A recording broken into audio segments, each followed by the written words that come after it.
नमस्कार दोस्तों, हिंदी ज्ञान गंगा यूट्यूब चैनल में आपका स्वागत है। आज हम देखने वाले हैं जो पुलिस विभाग में विज्ञप्ति निकाली है, जिसकी रूल बुक निकाली है कर्मचारी चयन मंडल भोपाल द्वारा। तो उसको बिंदु टू बिंदु एनालिसिस करते हैं। देखिए, आवेदन भरने की प्रारंभ की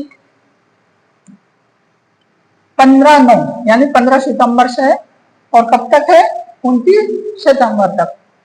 और आवेदन संशोधन करने की तिथि 15/9/25 से 4 अक्टूबर तक 2025 तक हम संशोधित कर सकते हैं। आगे देखते हैं, फीस की बात करते हैं। अनारक्षित अभ्यर्थियों के लिए 500 रुपए यानी जनरल कैटेगरी के अभ्यर्थी के लिए 500 रुपए, अनुसूचित जाति अनुसूचित जनजाति पिछड़ा वर्ग ईडब्ल्यूएस के लिए 250 रुपए।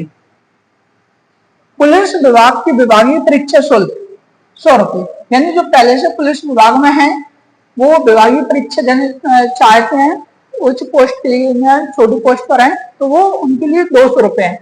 और देखिए, अनारक्षित अभ्यर्थी के लिए यानी विभाग में है जो जनरल वाले हैं उनके लिए 200 रुपए रहेगा।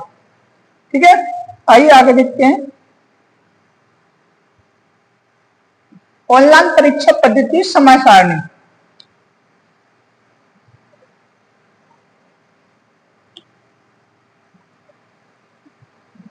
देखें, 30 अक्टूबर से ये एग्जाम शुरू हो जाएंगे तुम्हारे। प्रथम पाली 7:30 से 8:30 तक रहेगा, ये रिपोर्टिंग टाइम रहेगा। और महत्वपूर्ण निर्देश पढ़ने का समय 9:20 से 9:30 तक। और फाइनली उत्तर अंकित करने का समय जो परीक्षा का समय है 9:30 से 11:30 तक। ये 2 घंटे आपका निर्धारित करेंगे कि सिलेक्शन होगा या नहीं होगा। ये सारी पढ़ाई यही 2 घंटे आपको निर्धारित करेंगे कि लाइफ बनना है या बिगड़ना है। आगे देखिए, और दूसरी पाली 12:30 से है, इसका पेपर 2:30 से 4:30 तक स्टार्ट रहेगा। आगे देखिए, आधार टिप्पणी अभ्यर्थी का आधार पंजीयन अनिवार्य है। आयोजित परीक्षा में मूल फोटो पहचान पत्र लाना अनिवार्य होगा, यानी आधार कार्ड ले जाना। ठीक है, सभी पास रहते हैं पैन कार्ड जिसमें फोटो। बाकी निर्देश आप पढ़ लेना, हम मेन बिंदु पर चर्चा करते हैं आज। अगले देखिए, ये सभी जानते हैं,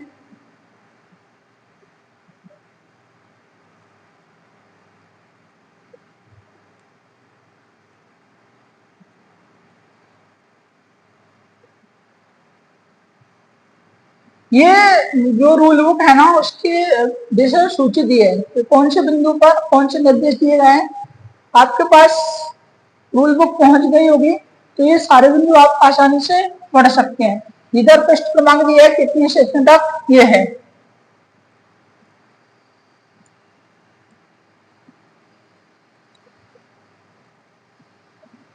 देखें, अब हम इसमें आरक्षण की बात करते हैं। अनरिजर्व के लिए कितना है, कांस्टेबल जीडी के लिए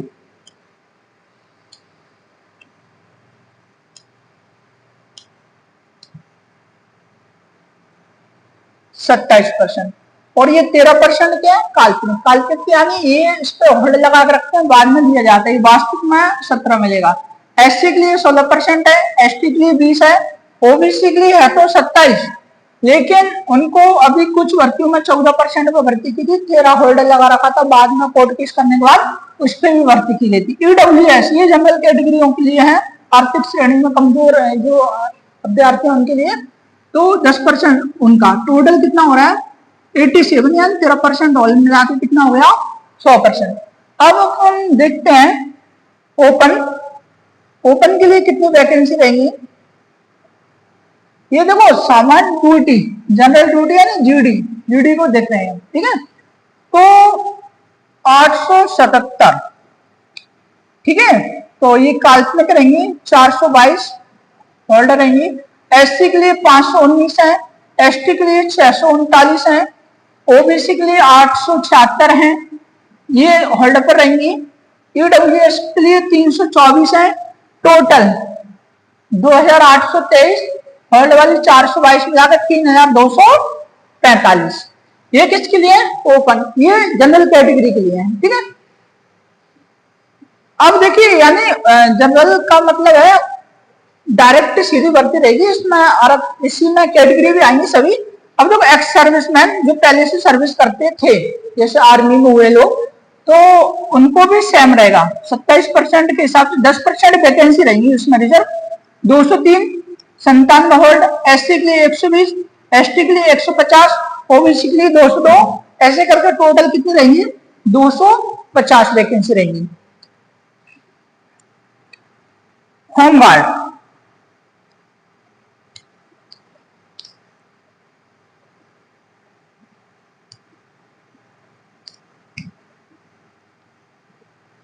देखें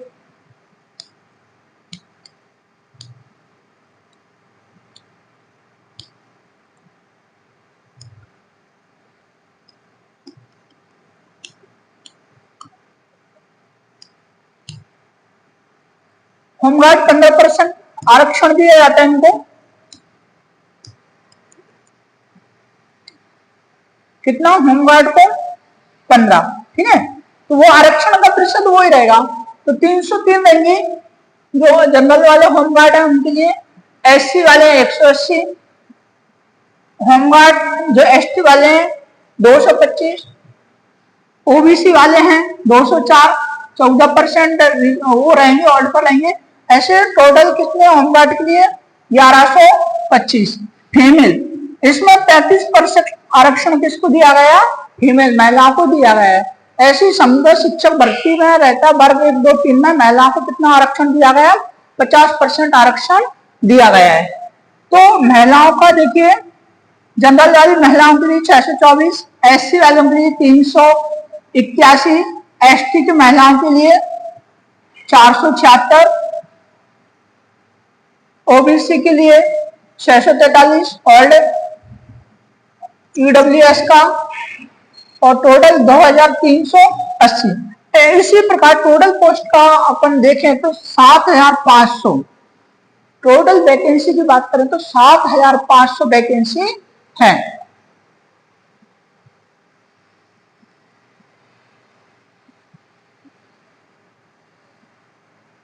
केवल पुरुष उम्मीदवार के लिए।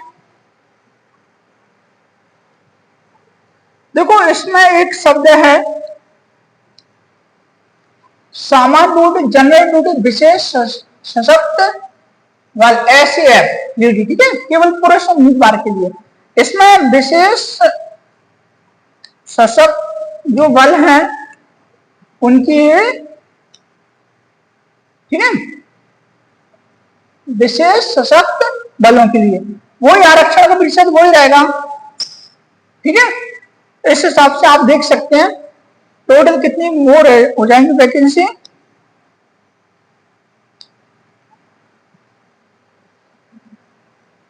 700, ये किसके लिए रहेंगे? विशेष सशक्त बल है उसके लिए 700 वैकेंसी रहेंगी। आरक्षण सामान्य ड्यूटी, जनरल ड्यूटी, विशेष सशक्त बल को छोड़कर। देखिए, इसमें दो प्रकार के बल हैं, एक तो विशेष सशक्त बल, एक सामान्य जनरल ड्यूटी, ठीक है। ये उसको विशेष सशक्त बल को छोड़कर डीईएफ और जीडी इनकी पोस्ट है। तो इसकी पोस्ट कितनी है? 6800, ठीक है, यानी 700 पोस्ट विशेष सशक्त बल वालों की हैं। इसमें भी है 750, sorry 735 general, SC 445, OBC 734, EWS total 87 plus 13% 2020 open किया। ये फिर जो आरक्षण दिया गया है ईडब्ल्यूएस, होमगार्ड, फीमेल, तो टोटल कितने हुए? 6800। आगे बात करते हैं, देखिए क्रमांक एक पद का नाम है आरक्षण जीडी, इनको आप पढ़ लीजिए।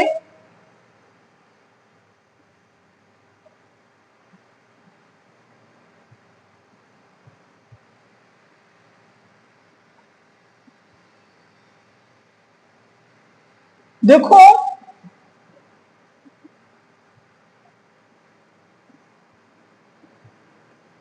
सभी वांछित दस्तावेज शारीरिक परीक्षण के समय होने वाली दस्तावेज परीक्षण के समय प्रस्तुत करने होंगे। ये वो दिया है सामान, तो क्या क्या होना चाहिए, भारत का नागरिक होना चाहिए, शासन का आदेश अनुसार कोई भी अभ्यर्थी जिसके 2 से अधिक जीवित बच्चे नहीं होना चाहिए, 26 जनवरी 2001 या उसके बाद हुआ हो, ठीक है, नियुक्ति के लिए पात्र नहीं है।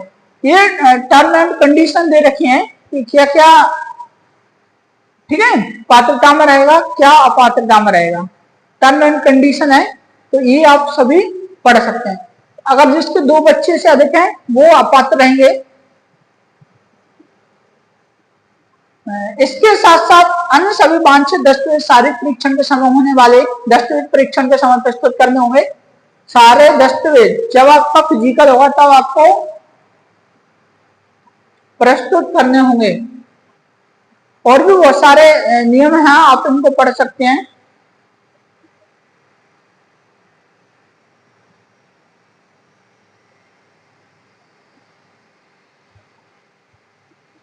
अब इसका आता है मेन वेतन की बात करते हैं, ठीक है, 9,500 से 62,000। अब आप ये मत समझना कि जैसे 9,500 अकेले मिलेंगे, ठीक है, इस पे 54% डीए भी मिलेगा, महंगाई भत्ता मिलेगा, ठीक है, तो इसका 54% निकालेंगे और इसमें ऐड कर देंगे, ठीक है, तो इतनी आपकी सैलरी बन जाएगी, ठीक है, और 62 एंड रहेगा, तो लगभग 30 के लगभग आपकी सैलरी, 30,000 के लगभग आपकी सैलरी बनेगी इसमें।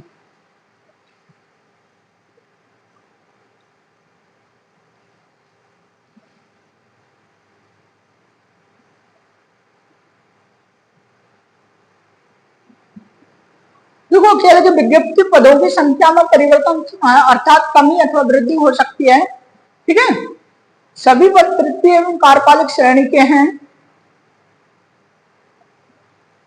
ये भर्ती है, पदस्थापना की जाएगी, एमपी के सभी जिलों में पदस्थापना की जाएगी। जब अभ्यर्थियों का आवेदन पत्र जमा करते समय दी गई अपनी पद प्राथमिकता के अतिरिक्त वांछित मूल्य इकाई पदस्थापना हेतु प्राथमिकता भी दे सकते हैं, अभ्यर्थी द्वारा दी गई प्राथमिकता, ठीक है, तो जब आप फॉर्म भरो तो इसमें से पद की प्राथमिकता देना कि पहले कौन से जिला में हमको नियुक्ति चाहिए, होम जिला छोड़कर, ठीक है, दूसरे आपके गृह जिले के आसपास जो हो वहां से आप भर सकते हैं।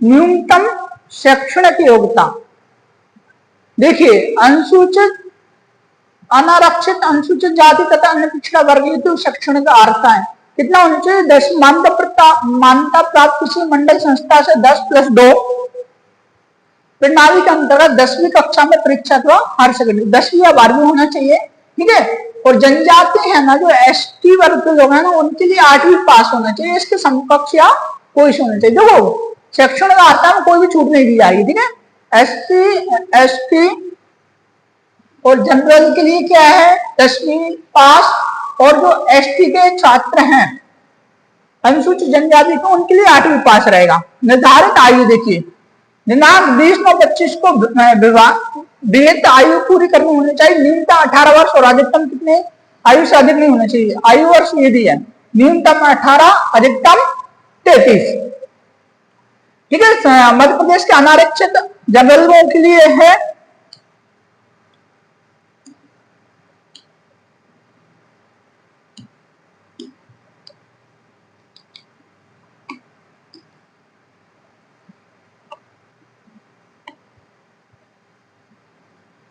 देखें ये जनरल के लिए कितना है 33 वर्ष जनरल। मध्य प्रदेश के अभ्यर्थी आर्थिक रूप से कमजोर श्रेणी वाले 10% जो आरक्षण है उसके, मध्य प्रदेश के आदिवासी सभी के लिए कितना है 33, सभी श्रेणियों के लिए कितनी है 38। तो महिलाओं की बात कर रहे हैं, ठीक है, सभी महिलाओं के सभी श्रेणियों को महिला के लिए कितनी आयु है अधिकतम 38 वर्ष होना चाहिए। पुरुष के अनारक्षित अनुसूचित जाति अनुसूचित जनजाति अनुसूचित पिछड़ा वर्ग जो एससी एसटी ओबीसी है उनके लिए 38 वर्ष निर्धारित की गई है। आगे देखिए सभी श्रेणी के लिए शासकीय मंडल द्वारा संस्था के कर्मचारी तथा नगर संघ के पहले से कर्मचारी हैं उनके लिए 38 वर्ष रहेगी। अनारक्षित एवं आरक्षित श्रेणी के साथ अंतरजातीय विवाह, अगर SC ST ने जनरल के साथ विवाह किया है तो ऐसे पुरुष हैं तो उनके लिए 38 वर्ष रहेगी, और ऐसे महिलाएं हैं अनारक्षित यानी जनरल वाली महिलाओं ने SC ST से शादी की है तो उनकी देखो 5 साल और बढ़ा दी जाएगी, यानी 38 प्लस 5 43 साल तक फॉर्म डाल सकती है। ऐसी जनरल वाली महिला जिन्होंने SC ST अनुसूचित जाति अनुसूचित जनजाति के लड़कों से शादी की है उनकी अधिकतम आयु 43 वर्ष है, और ऐसे पुरुष जिन्होंने अनुसूचित जाति अनुसूचित जनजाति की महिलाओं से शादी की है उसके लिए कितनी 38 वर्ष है। पुरुष अनारक्षित श्रेणी विक्रम पुरस्कार विजेता जो ओबीसी वाले जनरल वाले हैं तो उनके 38 वर्ष है, ठीक है, जिन्होंने विक्रम पुरस्कार मिला है, और समस्त श्रेणी की महिलाएं विक्रम पुरस्कार मिला है कोई भी श्रेणी को उनको 43 वर्ष आयु है। पुरुष आरक्षित श्रेणी विक्रम पुरस्कार जो SC ST OBC वाले हैं और विक्रम पुरस्कार मिला है उनके लिए 43 वर्ष आयु निर्धारित की गई है। तो ये समझ गए होंगे, इसका स्क्रीनशॉट ले लीजिए।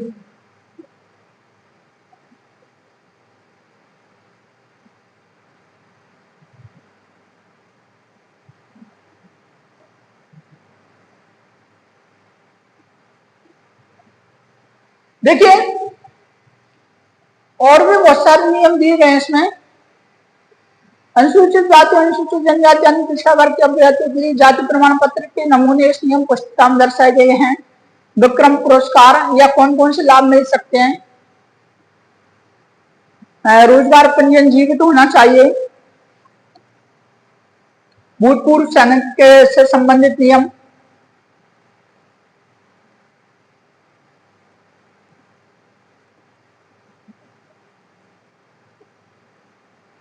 देखिए ये 2 घंटे के आपको 100 क्वेश्चन रहेंगे, 100 प्रश्न रहेंगे।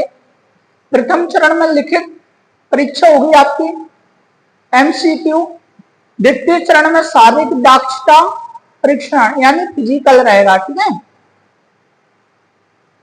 प्रथम चरण परीक्षा योजना ये रहेगा, पहला तो आपका पेपर रहेगा तो पेपर निकल जाएगा, फिजिकल रहेगा, ठीक है, उसके बाद मेरिट वन का आपका सिलेक्शन हो जाएगा। प्रथम चरण में जो पेपर रहेगा 100 अंक का रहेगा, सही उत्तर के लिए 1 अंक दिए जाएंगे, जिन प्रश्नों को उत्तर प्रयास नहीं किया है उत्तर नहीं गलत है उनके लिए कोई अंक नहीं काटा जाएगा, यानी माइनस मार्किंग नहीं है इसमें। देखो प्रश्नों का प्रकार वस्तुनिष्ठ रहेंगे, MCQ रहेंगे, 40 अंक आपके सामान्य ज्ञान यानी तर्क शक्ति के रहेंगे, आपके 40 प्रश्न तर्क शक्ति और सामान्य ज्ञान के रहेंगे, और 30 प्रश्न बौद्धिक क्षमता या मानसिक अभिरुचि। देखिए इसमें भी तर्क शक्ति आ गई, यहाँ पे भी बौद्धिक क्षमता एवं मानसिक अभिरुचि तो इसमें रहेंगे, यानी सबसे ज्यादा आपके रीजनिंग के ज्यादा आएंगे, ठीक है, रीजनिंग के ज्यादा आएंगे, सबसे ज्यादा आपको रीजनिंग ही आना है, ठीक है। तो रीजनिंग अच्छे से तैयारी कर लें, ठीक है, सामान्य ज्ञान कम का ही आएगा और विज्ञान और सरल अंतर ये भी कम का आएगा। द्वितीय चरण परीक्षा योजना देखिए शारीरिक दक्षता परीक्षण होगा जिसके अंक अधिकतम प्रणाली सूची के लिए प्रथम चरण के अंकों के साथ जोड़े जाएंगे, इसके भी अंक मिलेंगे आपको। देखें इसका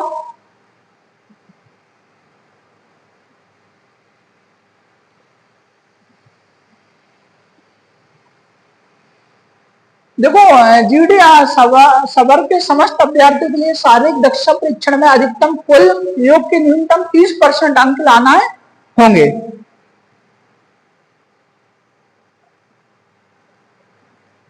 देखें शारीरिक मापदंड क्या रहेगा, अनारक्षित और अन्य पिछड़ा वर्ग के लिए पुरुष के लिए ऊंचाई 168 सेंटीमीटर होना चाहिए, सीना होना चाहिए 89 बिना फुलाए और 84 यानी 5 सेंटीमीटर आपको फुलाना है, 84 फुला कर होना चाहिए। गोरखा गढ़वाली कमाल के मामले में यानी कुछ जनजातियां हैं इनके मामले में 157 सेंटीमीटर ऊंचा होना चाहिए, 89 सीना और 84 फुलाने के बाद। मराठा तो प्लस अनुसूचित जाति अनुसूचित जनजाति के लिए हाइट कितनी होनी चाहिए, 165 सेंटीमीटर, सीना वही कोई छूट नहीं 89 सेंटीमीटर और 84 सेंटीमीटर। अब देखिए विशेष सशक्त बल को छोड़कर अन्य सवर्ण अभ्यर्थी के लिए, अभी ये क्या था, विशेष सशक्त बल के लिए था, ठीक है, केवल विशेष सशस्त्र बल के लिए, ठीक है, ये वाला शारीरिक मापदंड। अब इसको छोड़कर जो जीडी कांस्टेबल के लिए, उसके लिए क्या है, आरक्षक अन्य सभी सवर्ण के लिए, अनुसूचित जाति अनुसूचित जनजाति अन्य पिछड़ा वर्ग सभी के लिए क्या, पुरुष 168 सेंटीमीटर ऊंचाई होना चाहिए, सीना 80 और 86 यानी 81 और 86 बिना फुलाए और 86 फुलाने के बाद, महिला 155 सेंटीमीटर ऊंचाई होना चाहिए, ठीक है, और इनके सीना नहीं नापा जाता महिलाओं का। आरक्षण सभी सवर्ण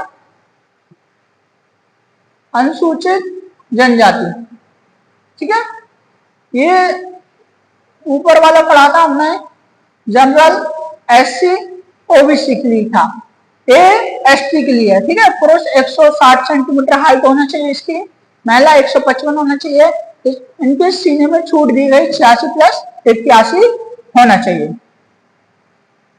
स्वास्थ्य मापदंड परीक्षण जिला चिकित्सालय बोर्ड द्वारा किया जाएगा, जैसे कद की माप, सीना फुलाव, दृष्टि अभ्यर्थी के नेत्र रोग तीव्रता। आप जानते हो हमारे शरीर में किसी प्रकार की कमी नहीं होना चाहिए, ठीक है।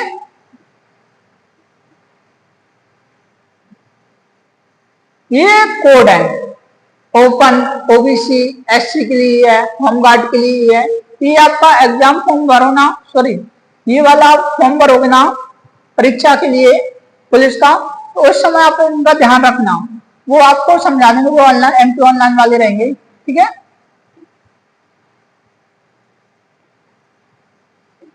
ये बाकी टर्म एंड कंडीशन है, जो भी रूल्स एंड रेगुलेशन है उनको आप पढ़ लेना, विस्तृत जानकारी, ठीक है।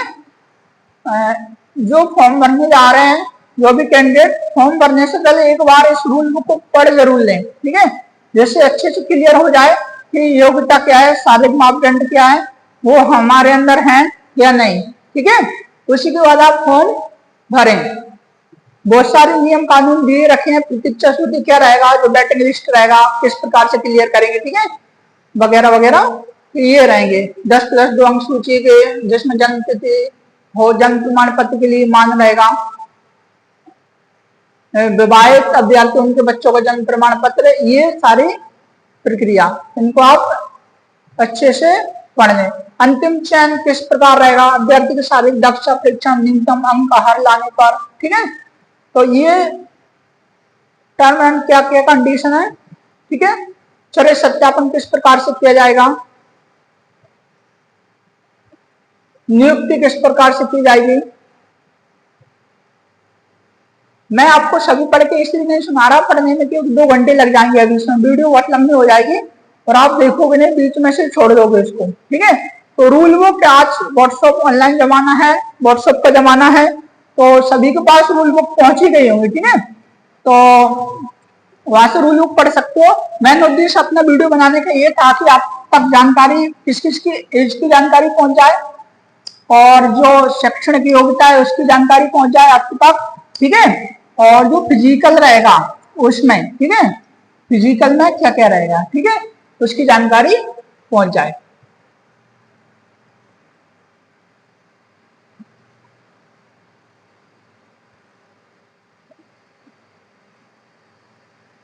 तो वो चश्मे की दृष्टि वगैरह आंख की तीव्रता इतनी होनी चाहिए।